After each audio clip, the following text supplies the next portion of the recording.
फिर सुलग उठी है कुर्मी समाज के आंदोलन की चिंगारी। अनुसूचित जनजाति का दर्जा देने की मांग पर रेल रोकने का ऐलान। राजनीतिक से ज्यादा सामाजिक ताने बाने पर असर डालेगा आंदोलन। झारखंड ही नहीं बंगाल और उड़ीसा में भी पड़ेगा आंदोलन का असर।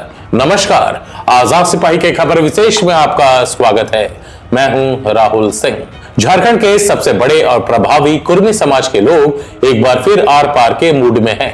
इसके लिए वे 20 सितंबर से फिर से रेल टेका यानी रेल रोको आंदोलन शुरू करेंगे। इसके तहत झारखंड, पश्चिम बंगाल और उड़ीसा में 100 स्टेशनों पर रेलवे का परिचालन ठप कराया जाएगा। दरअसल यह समाज लंबे समय से अपने को अनुसूचित जनजाति में शामिल करने की मांग कर रहा है। इसके पीछे की वजह इस समुदाय के लोग बताते हैं कि वे ब्रिटिश राज में 1931 की सूची में अनुसूचित जनजाति के रूप में शामिल थे। 1950 तक वे अनुसूचित जनजाति के रूप में जाने जाते थे, लेकिन इसके बाद उन्हें इस श्रेणी से हटाकर ओबीसी में शामिल कर दिया गया।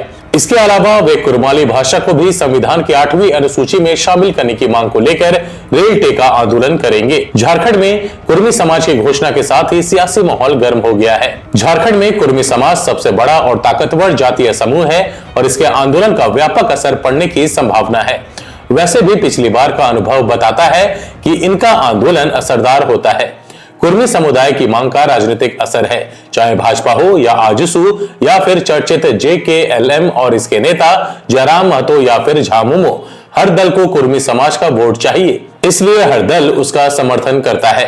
क्या है कुर्मी समाज की मांग और इसका सियासी असर, आइए जानते हैं आजाद सिपाही के विशेष संवाददाता राकेश सिंह की रिपोर्ट से। झारखंड का सबसे बड़ा, ताकतवर और प्रभावशाली कुर्मी समाज एक बार फिर आंदोलित हो उठा है। इस समाज ने 20 सितंबर से झारखंड के अलावा पश्चिम बंगाल और उड़ीसा के 100 स्टेशनों पर रेल रोको आंदोलन शुरू करने का ऐलान किया है।